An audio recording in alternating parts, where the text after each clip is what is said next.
Hi guys, welcome back. For today, meron tayong project bike dito, no? Raider 150 na lalagyan natin ng konting sniper. So guys, ito yung pininturahan natin noong nakaraan, no? Yung dalawang mags na yan, pinalagyan na natin ng gulong. Ngayon, ang gagawin natin ay magko-conversion tayo. Dahil nga sniper yung mags natin na ilalagay natin dito sa Raider, bumili na yung may-ari ng mga pyesa niya, no?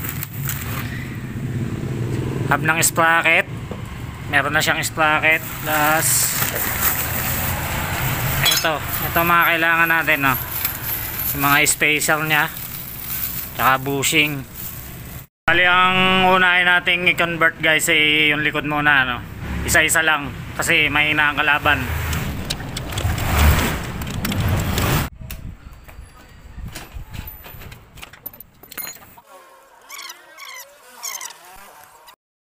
Bali, ito guys, nakakabit na bearing na to is original lang sniper, no? Yan pa rin ang gagamitin natin. Tapos yung binili ng may-ari, may kasamang ganito. May mga binili siyang spacer na merong ganito. So ito guys, yung susuksok dun sa bearing natin para makasukat niya yung ehe ng Raider 150. So kasi nga, pag nirekta mo tong ehe na to dito sa bearing ng sniper, maluwag yung butas nya guys, no? Pero kung ilalagay natin to, makikita nyo, saktong-sakto to dito sa loob ng bearing. So ngayon, pag sinuot natin yung ehe ng Raider 150, so fit na siya, no?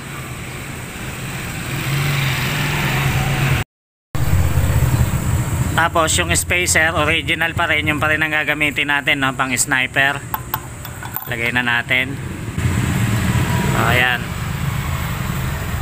Original na bearing pang sniper. Lalagay din natin.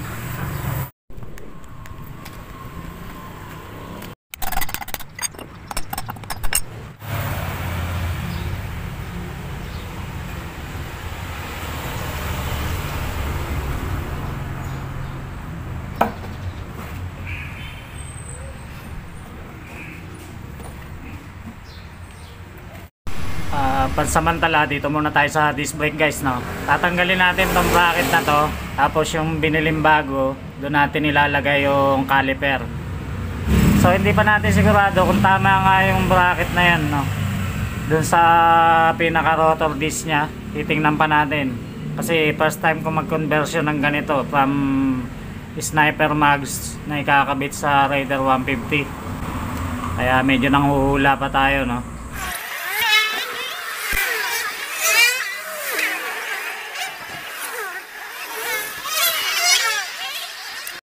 So bali guys, na ilipat na natin yung caliper dito sa bagong biling bracket. Sasalpak na natin siya, no? Testing lang muna. Tingnan natin kung takma siya dito sa. So ayan guys, swak na swak naman siya. Talagay ko hindi tayo magkakaproblema sa pigil ng preno, hindi siya magkakaroon ng sayad. So bali yan guys, natapos na tayo sa preparation, no? Medyo mahigpit kasi bago, muntik na siyang dumikit pero hindi siya dikit. Tapos yung next natin problem is kung kakasya ba siya dun sa swing arm ng Raider 150. I don't know. A few moments later. So ngayon guys, explanation na naman tayo, no? Medyo nangamote ko dito sa hub ng sprocket na to, no? Pang sniper. Hindi siya kasya sa swing arm. Pag ito ang ilalagay natin, talagang hindi nyo siya mapagkakasya. Hindi nyo maipapasok yung pinakagulong natin na yan. Dahil tatama na to talaga. Tama kayo.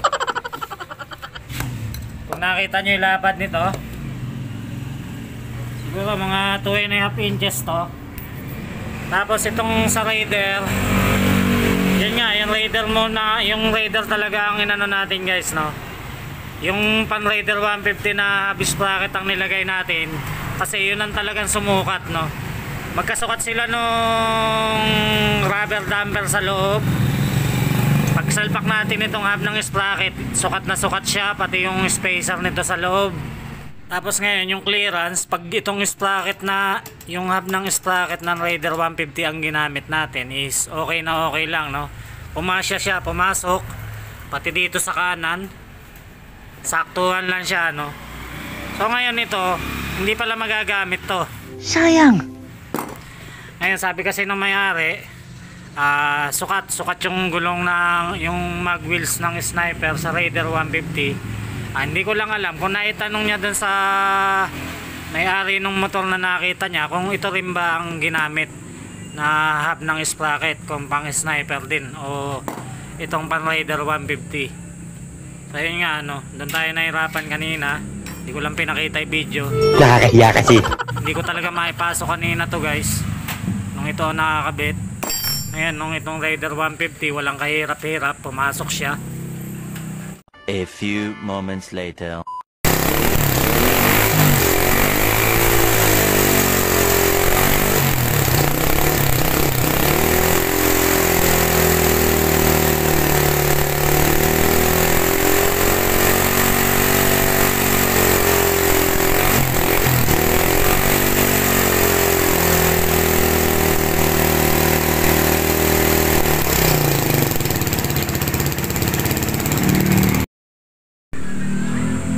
Dito naman sa unahan guys, nagpalit tayo ng bearing na 6202. Magkabila, kabilaan siya 6202. No, ulit-ulitin ko pa ba?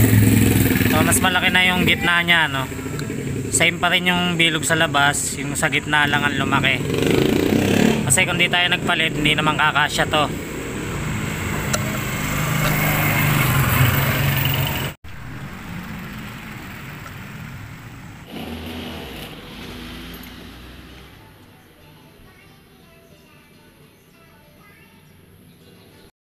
Dito naman sa front disc brake natin guys, obligado din tayo magpalit ng bracket. Dahil pag di tayo nagpalit, konting kapit lang ang mangyayari sa caliper natin, ano. Balian dito lang siya, hindi siya hanggang dito. So kailangan nating ipalit to.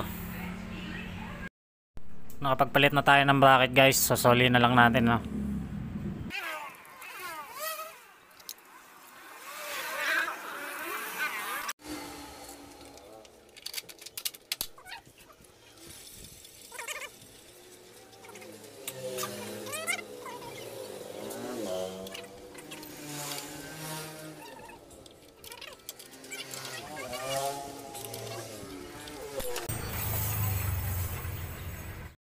Ayan guys, nakatapos na naman tayo ng isang project ngayon.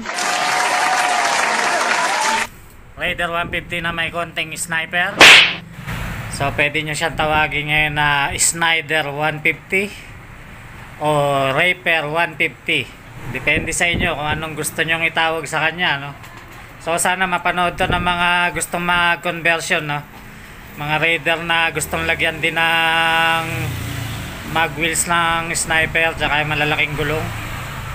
Para naman aware kayo dun sa mga bibilin yung pyesa, no? Kagaya nga nitong nangyari dito, bumili yung may-ari ng hub ng sprocket na pang Sniper pero hindi kumasya.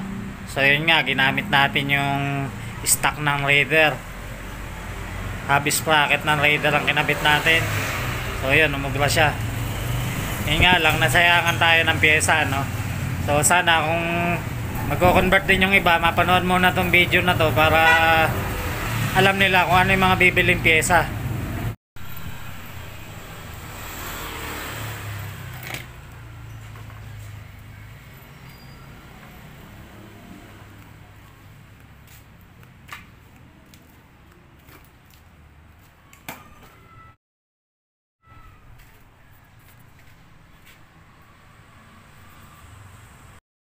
So guys, di ko na pagtatagalin ang video natin, no? Kailangan ko na magpaalam. Make sure to subscribe na lang sa akin channel. Pwede nyo rin siya i-visit guys para malaman nyo din yung ibang ginagawa natin dito sa channel ko, no? So yun lang. Thanks for watching and God bless.